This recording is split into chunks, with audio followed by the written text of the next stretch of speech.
Hoy a mí no me queda la menor duda que ha habido lawfare en el país, que el sistema de justicia se impuso respecto a la política, se O sea, que ha judicializó habido la política, lo que se llama la judicialización de la política, ¿quieres decir? pero no me queda la menor duda. Si no, mira lo que está pasando con la fiscal de la Nación.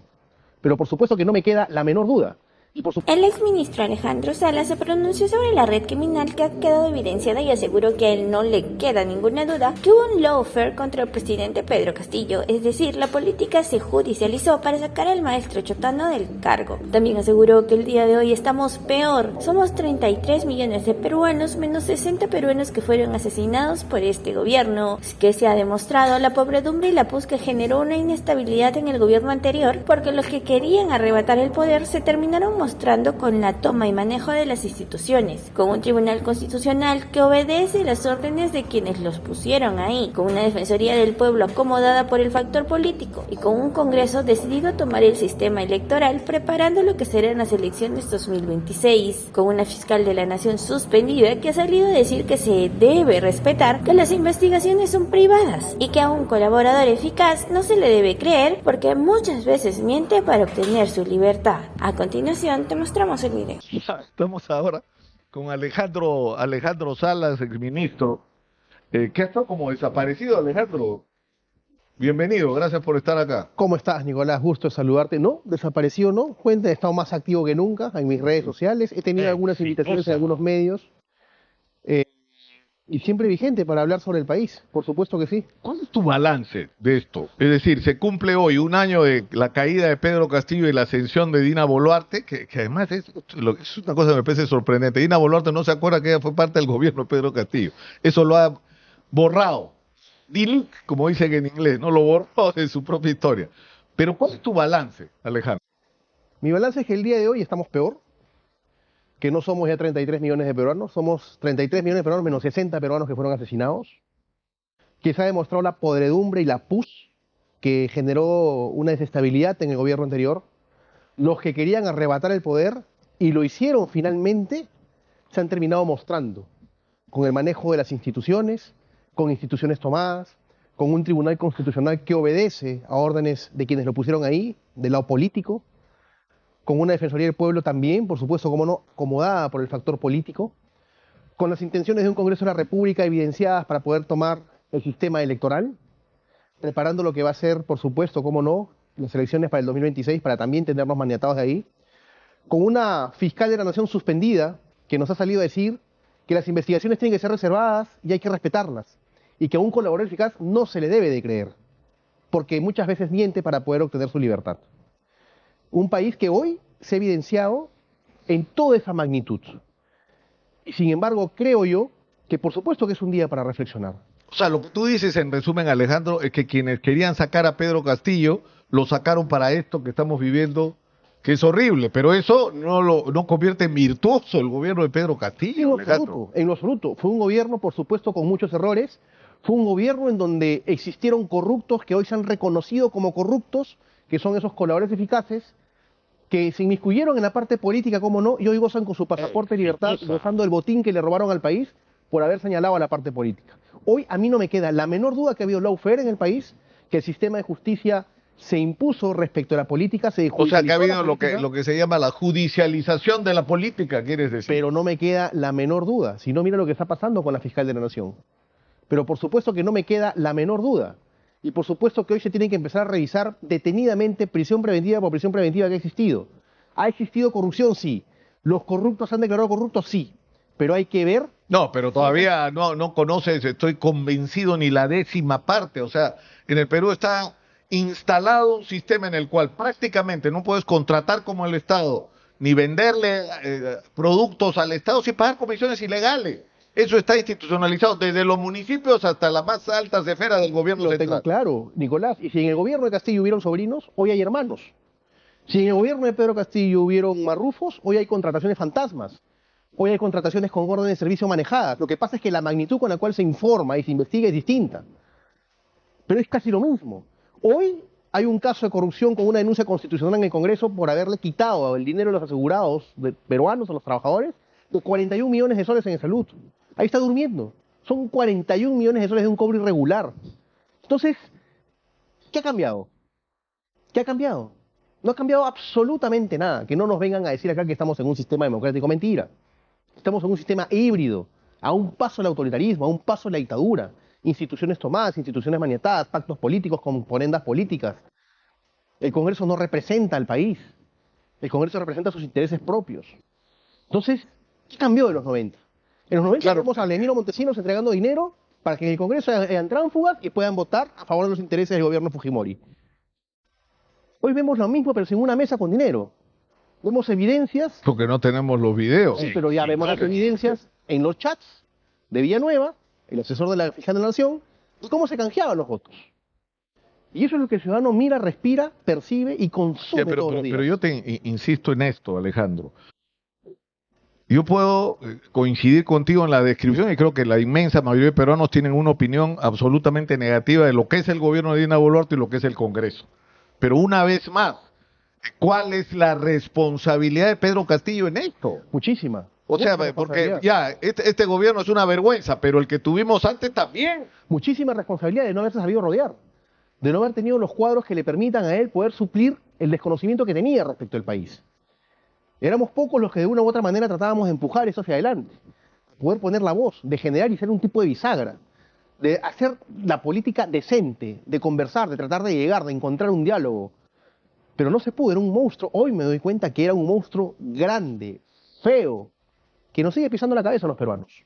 Y por supuesto que hay un grado de responsabilidad, como te digo, del hecho de no haber sabido rodearse del expresidente. ¿Ah? Y hoy puedo decirte que el hecho de no haber sabido rodearse implica también, cómo no, a quien fue su vicepresidenta, que hoy es presidente del Perú. Desde ahí nada más... Claro, que fue parte, eso es verdad, ¿no? Que fue parte de todo eso que vivimos, ¿no? Pero por supuesto. Ahora, ¿por qué las cosas no fueron diferentes? Tú dices, esto es atribuirle fundamentalmente a la falta, no a la personalidad, sino a la falta de personalidad de Pedro Castillo. Personalidad y preparación, ¿cómo no? ¿Cómo no, Nicolás? Todos tuvimos que ser conscientes de que quien asumía el mandato era un profesor de un pueblo rural, un campesino que necesitaba muchísima ayuda. ¿Pero qué encontró? Encontró del lado del frente gente que lo empezó a escupir. Gente que se fue a Estados Unidos a decir, este cholo no podemos reconocerlo como presidente del Perú. Las elecciones han sido un fraude. El dólar empezó a subir.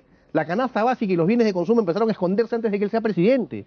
Se empezó a generar una serie de especulación para decir, nos va a ir mal. Te va a robar. Pero si tú en ese contexto sales con un discurso diciendo, somos un país dividido, no podemos pretender ni un lado ni el otro posiciones extremistas, ideologizadas, tenemos que buscar el punto medio de encuentro para enfrentar juntos las tareas para que este país salga de donde está. Y lo principal que tenemos que corregir es que el crecimiento económico favorezca a todos, pero que no pare el crecimiento económico. Correcto. No tenemos que espantar la inversión, sino atraer más, Correcto. pero ese dinero que llegue tenemos que hacerlo bien y para eso hay que reformar el Estado y necesitamos una gran alianza, Correcto. un gran acuerdo con todos los sectores y tener liderazgo, pero no lo tuvo. No lo tuvo, andaba corriendo buscando quién lo apoyaba para que no lo vaquen. Porque tuvo desconocimiento, o sea, lo desconocieron su gobierno desde un principio, Nicolás.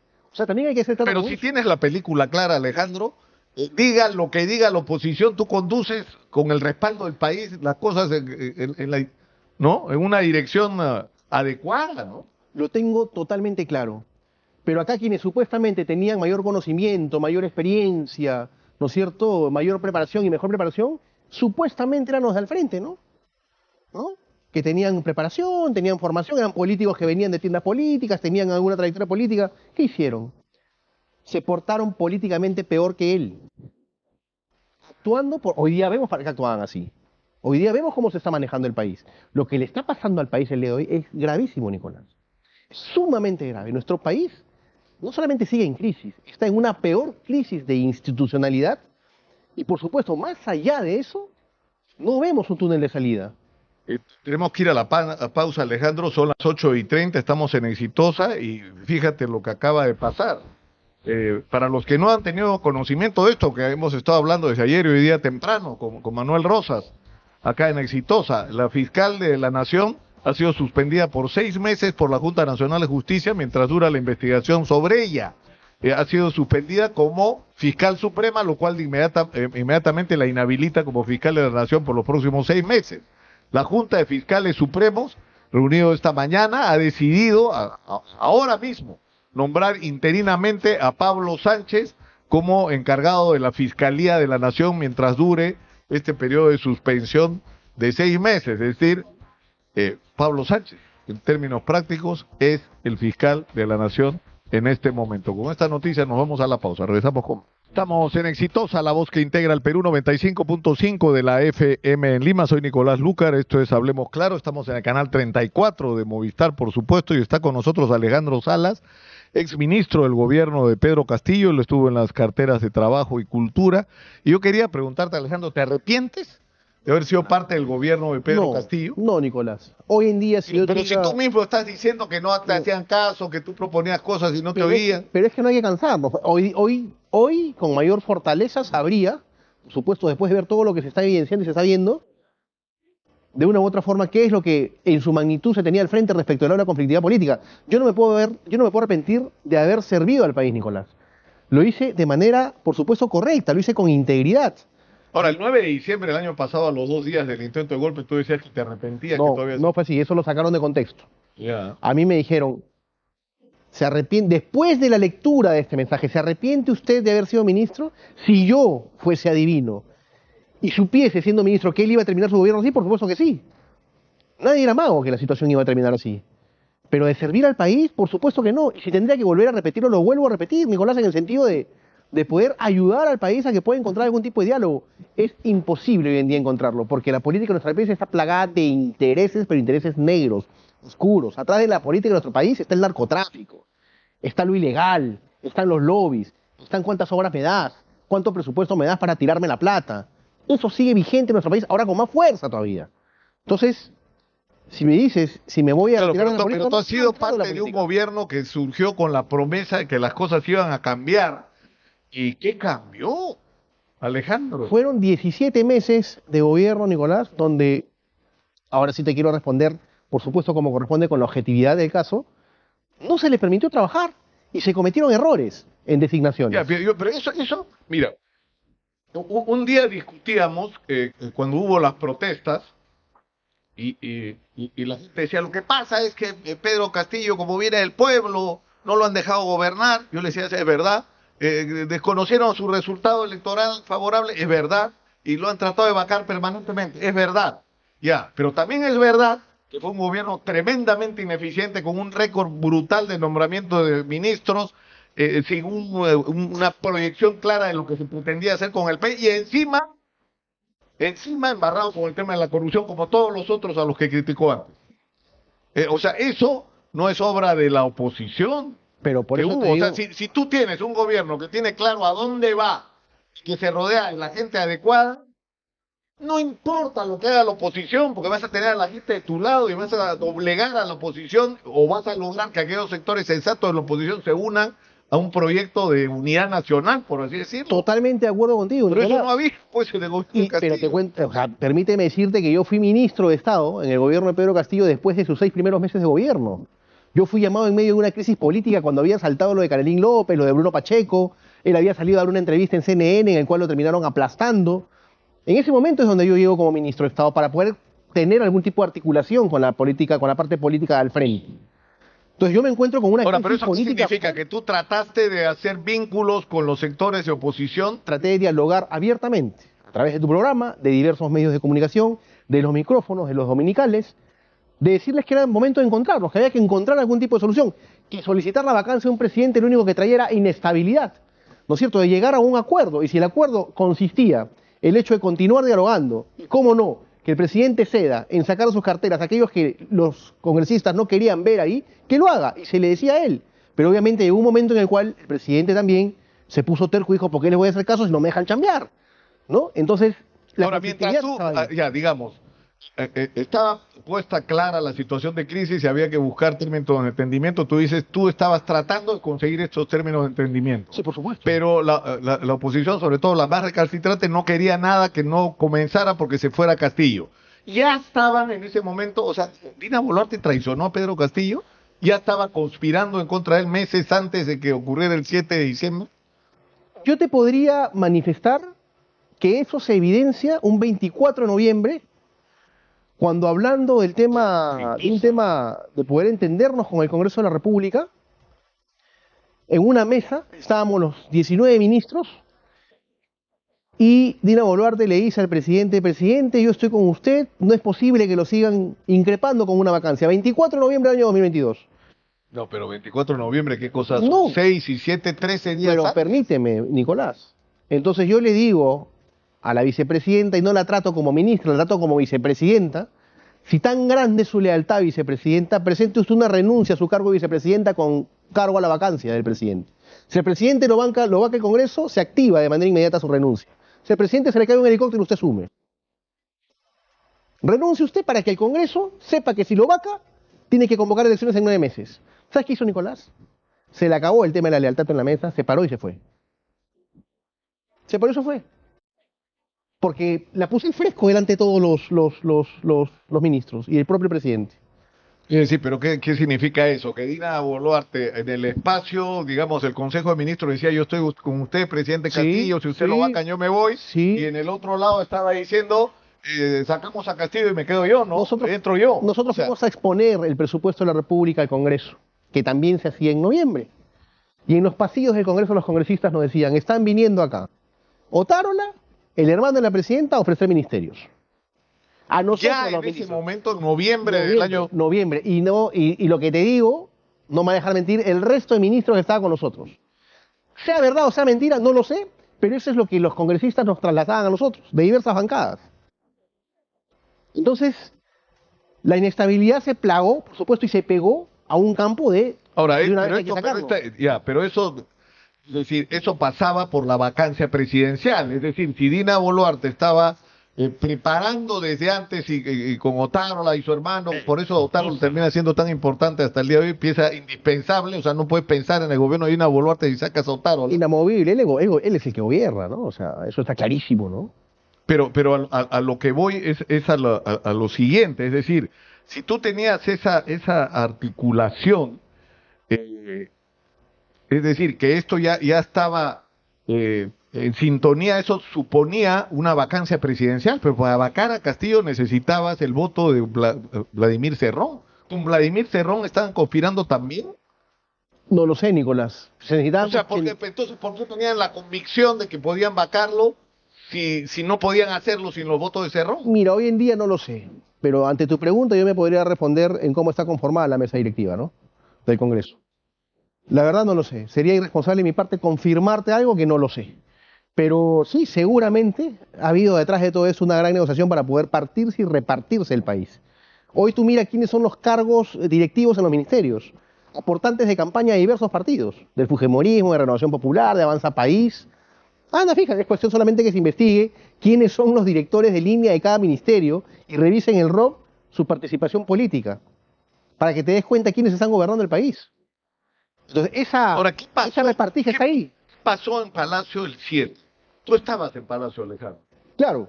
¿Por qué? Porque nosotros teníamos que ir a hacer la defensa de la vacancia a las 3 de la tarde. Yo era parte de los ministros acreditados ante el Congreso para poder discutir en el Pleno del Congreso la vacancia, va a decir, hacer la defensa política. Nos habían citado 2 de la tarde porque íbamos a ir caminando al Congreso a las 3 de la tarde.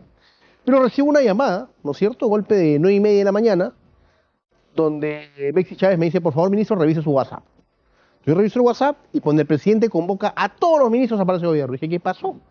Si la convocatoria era a las 2 de la tarde, bueno, el Ministerio de Trabajo está más cerca a Palacio de Gobierno que otros ministerios, yo tomo el auto y voy. Efectivamente, llego y encuentro a algunos ministros esperando que el presidente convoque la reunión y le digo al edecán, oye, avísale que ya llegué, yo suelo ser puntual, avísale que está en la puerta oficial, le digo, por favor, avísale que ya llegué. Entonces yo dije, ya están en reunión, las puertas están cerradas. El edecán pasa, le avisa que ya llegué y no me dejan entrar al salón. Y adentro estaban Betsy Chávez, Aníbal Torres Vázquez, Willy Huerta y Bobbio de defensa, ¿no? Y una cámara de IRTP y bueno, lo que fue todo Ahora, pero ¿eso qué quiere decir? ¿No? Que quienes estaban dentro de esa sala sabían lo que se estaba preparando y lo que iba a ocurrir, pero no los que estaban fuera. ¿No sabían ustedes lo que iba a pasar? ¿No sabías tú? Nicolás, sería de locos saber lo que iba a pasar. Sería de locos saber que iba a pasar algo así y quedarte ahí. Por eso que cuando termina el mensaje inmediatamente, ¿quién fue el primer ministro en renunciar? Pues yo no podía estar. O sea, la lealtad se acaba cuando se le toca al país. Y la lealtad primero pasa de manera inmediata al país. Yo sí esperé que se abrieran las puertas para hacerle ver su error. Y la respuesta que tuve de él fue no tenía los votos. Lo que me deja a mí claro que alguien lo convenció que los votos en el Congreso los había perdido para las 3 de la tarde. La respuesta que él me da es no tenía los votos. Claro, hoy en día ha salido todo un tema de que ha habido un trabajo psicológico, ¿no? No sé, sobre él para hacerle ver. Porque alguien lo convenció de que lo vacaban esa tarde. Sí, por supuesto. Por supuesto. Entonces, había una Porque si operación. no se entiende, es una medida desesperada que además no tiene ningún sentido. Estaba claro que los militares y policías no iban a acatar una decisión. Él no tenía ese mando sobre las Fuerzas Armadas y la policía. Mira, y no solamente eso, Nicolás. Si yo, como ministro de Estado, renuncio a los 3, 4 minutos de su discurso, yo esperé que el Comando Conjunto de las Fuerzas Armadas, que tiene un Twitter también, diga que habiendo escuchado lo que ha escuchado, no están de acuerdo y que en un momento van a emitir un comunicado oficial, pero que le den tranquilidad al país. Las Fuerzas Armadas se comieron 2 horas para emitir un comunicado. Yo no sabía cuál era mi situación. Yo no sabía si lo que había leído iba a funcionar o no iba a funcionar. Yo he tenido que ir a ver a mis hijas y poner a buen recaudo, pedirle a mi esposa que la lleve donde mi madre, porque me convertí en el primer opositor de ese mensaje. Y quienes tenían que dar supuestamente la tranquilidad se demoraron 2 horas. Sí, pero ahí, 2 horas. ahí yo creo, y la historia va a reconstruir ahí el papel de cada cual, pero Vicente Álvarez, que circunstancialmente el jefe de Estado Mayor de la Policía, se enfermó de COVID, el comandante general, y quien asumió la responsabilidad, y sinceramente yo creo que en la toma de decisiones ahí, o sea, él dijo, acá nos están diciendo que debemos a detener a Patricia Benavides, que vayamos a tomar el Congreso de la República. ¿Necesitabas 2 horas para pensar eso? No, pero yo te puedo decir, pero así no te puedo dar de pero de recontra buena fuente que Vicente Álvarez fue muy firme. Y dijo, esto es un golpe de Estado, un intento de golpe de Estado, entonces nosotros o obedecemos o detenemos a este señor que está violando la Constitución. Y lo hicieron. Y si él fue muy firme, ¿qué fui yo, Nicolás? Que necesité 3 minutos para decir que no estaba de acuerdo con eso. Claro. 3 minutos.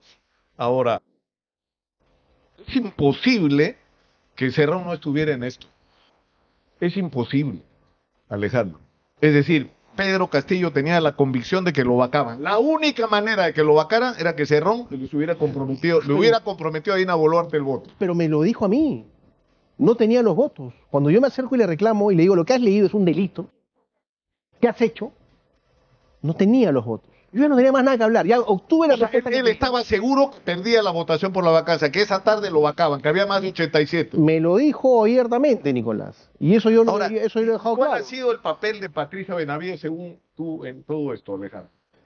Bueno, ha utilizado también pues, sus herramientas como para presionar, ¿no? O sea, yo recuerdo ese día, hace un año, Nicolás, que la primera entrevista vía telefónica la daba contigo. Sí, claro. Conversábamos y Marrufo estaba declarando. Ha habido una conexión muy grande entre la Comisión de Fiscalización del Congreso, la Fiscalía de la Nación, para poder generar un trabajo, una operación psicológica que de una u otra manera lo arrincone finalmente al expresidente. Y se dejó arrinconar. Claro, ante las evidencias de las denuncias de corrupción, el problema es que cuando él ve la calidad de los testigos, que es una cosa que yo nunca entendí, con respecto al tema de corrupción, es decir, no es que se le dijo, oiga, presidente, no, por Dios.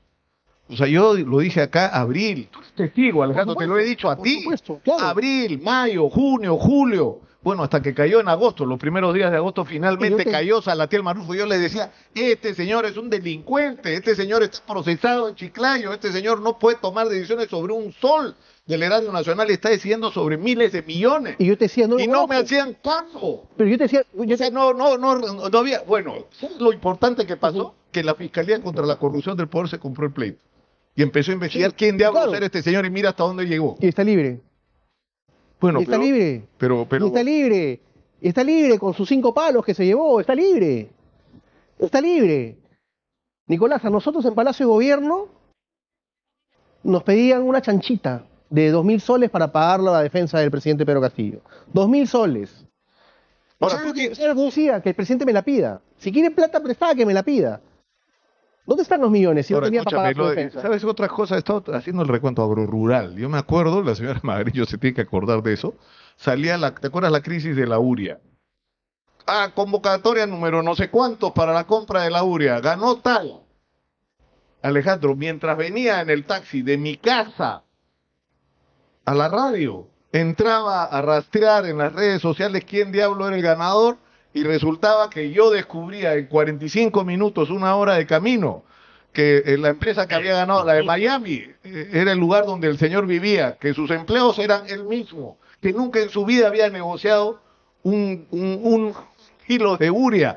Es decir, que obviamente el otorgamiento de esa licitación era una trampa y alguien estaba comisionando por eso. Es decir, que estaban usando a este señor para que se vaya a buscar dónde comprar urea, no porque tuviera para venderla. Era un escándalo. Y no escuchaban a Alejandro. Ya, se anula, se hace otra, igualita. 2, 3, hasta 4, creo que Sí, seguramente, mucha ineficiencia, incapacidad y cómo no de y pronto, corrupción. y cómo no pegada a la corrupción también, por supuesto. Y esos mandos medios miserables hoy deberían estar presos. Por supuesto que sí. Con la corrupción no tiene que haber tolerancia.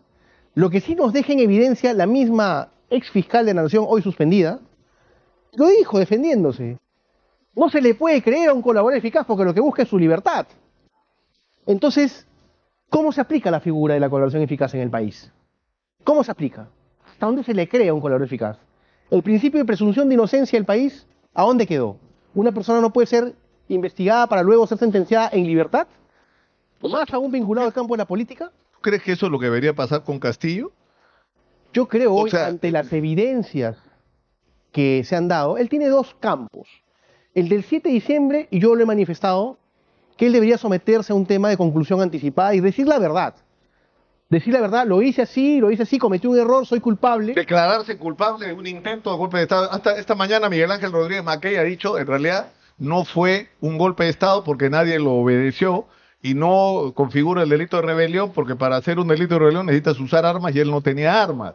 Pero digamos, en todo caso son tentativas que también son un delito. Las ¿No es cierto? leyes- Si hubiera obedecido el Las mandato presidencial, las Fuerzas Armadas y la policía, imagínate lo que hubiera Pero, pasado. por O supuesto, una parte de la policía y las Fuerzas Armadas. Las leyes en el país se crean y se desarrollan con jurisprudencia. Sobre este caso seguramente va a salir una jurisprudencia donde te va a decir que no necesariamente necesitas las armas. Basta solamente con que lo dispongas. Entonces, lo que leyó fue evidente, Nicolás. Entonces tampoco podemos tapar el sol con un dedo. Mira, el equipo de producción súper eficiente acá, exitoso, ha encontrado esta declaración. ¿Podemos poner el audio, por favor, en el estudio para que escuche Alejandro Salas? Tenemos audio en el estudio, ¿no? Adelante.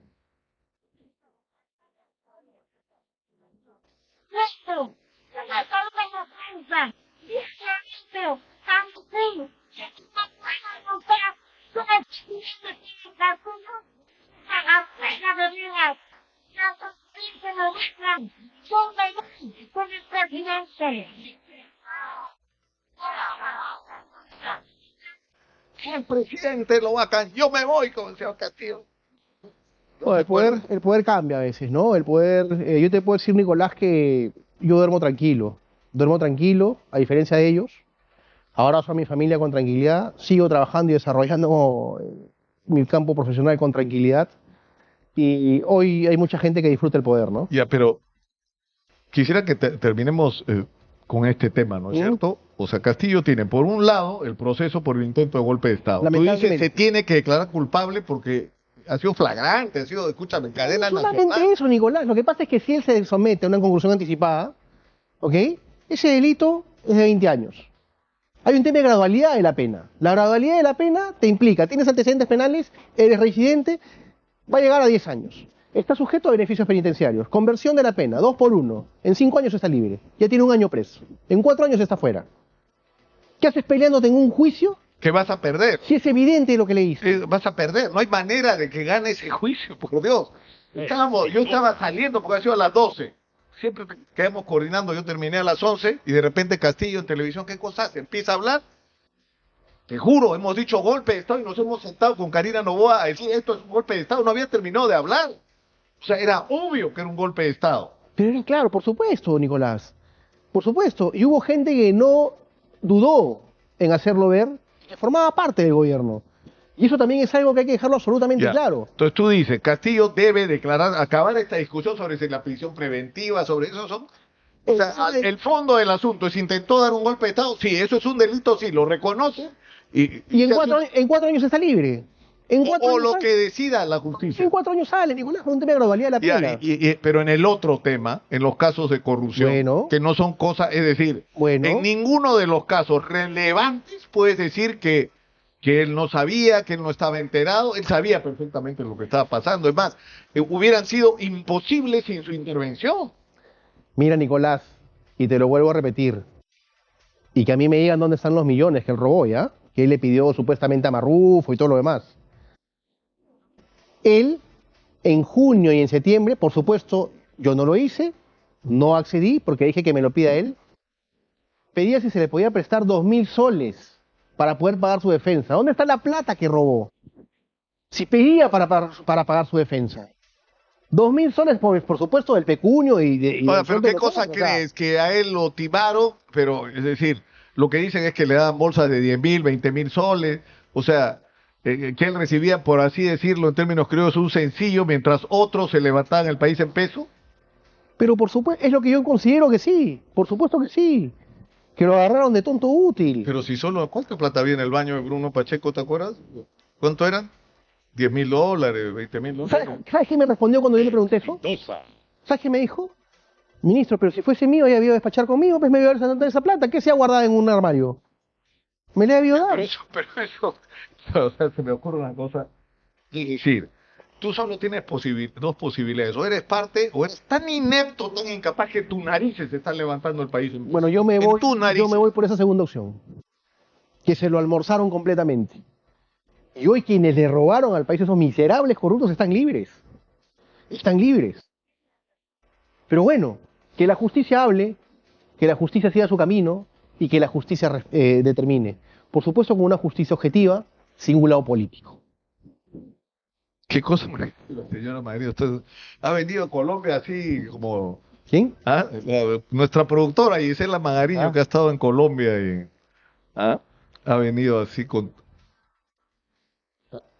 ¿Vas a ir, Alejandro, a visitar a Castillo? ¿Tú lo ves? ¿Lo has visto? Yo no he tenido la oportunidad de visitarlo porque soy respetuoso de las normas procesales. Yo, como he sido testigo, y fui citado como testigo de fiscalía, como testigo vincularte, digamos, con un investigado de una u otra manera Sí, podía claro, transgiversarse. Entonces yo he esperado durante todo este tiempo que de una u otra manera las situaciones se vayan aclarando, y creo que están claras, sobre ese campo de quiénes participaron, quiénes no participaron. Si me tocaría ir a visitarlo, por supuesto que lo primero que haría yo sería solicitarle a la Fiscalía el permiso correspondiente para ver si no voy a interrumpir su investigación para ir a verlo. Si me dicen que puedo ir, yo voy. Ahora, lo que estás diciendo es un mensaje bien importante. Es decir, más allá de la controversia que tú dices, porque eso es lo que dicen todos los presidentes, pobrecitos, se aprovecharon de él y robaron otros. Ese es el argumento de todos. O sea, todos son inocentes, ninguno tiene responsabilidad, es un problema de otro.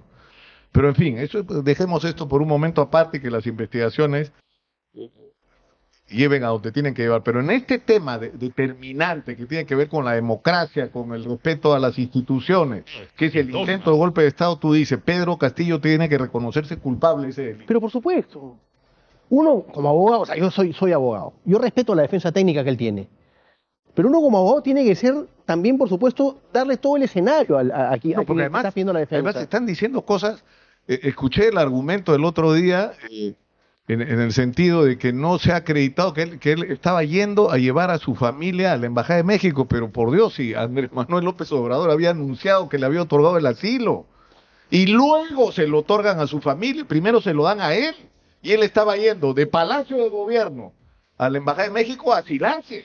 Estaba huyendo de la justicia peruana. Que se someta a la conclusión anticipada, que le pida perdón al país y él está libre en 4 años, Nicolás. Por ese caso. Se acabó la historia de un largo juicio. Que lo haga. Es el mejor consejo que podría él tener.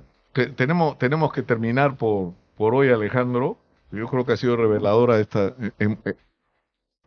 en muchos sentidos. Te agradezco mucho por estar acá. ¿Por qué? Por favor. Alejandro Salas. Que tienes una virtud, nunca te corriste, siempre diste la cara, siempre estuviste donde tenías que estar. Y a pesar de que sin salirse ninguna investigación, un buen comandante de la policía va a llegar a este documento. Tu cabeza tiene precio. ¿Estás procesado por qué? No estoy procesado por nada. Que me sigan. ¿Te están siguiendo? Claro, que me sigan. Acá es el documento, que me sigan. Que me sigan porque... ¿Estás bajo seguimiento, vigilancia? Relaje, acá está, que me sigan. Pero hay mecanismos legales para eso, ¿no? Si la Fiscalía presume que tú podrías ser parte de una organización criminal, solicita la autorización al juez, el juez la da. No, acá no hay juez, acá no hay nada. Acá no hay nada. Yo no tengo una sola investigación abierta, Nicolás. Ni una sola. Están siguiendo. Pero este documento me lo entregaron en abril. Un comandante me dice, señor Salas, eso está pasando.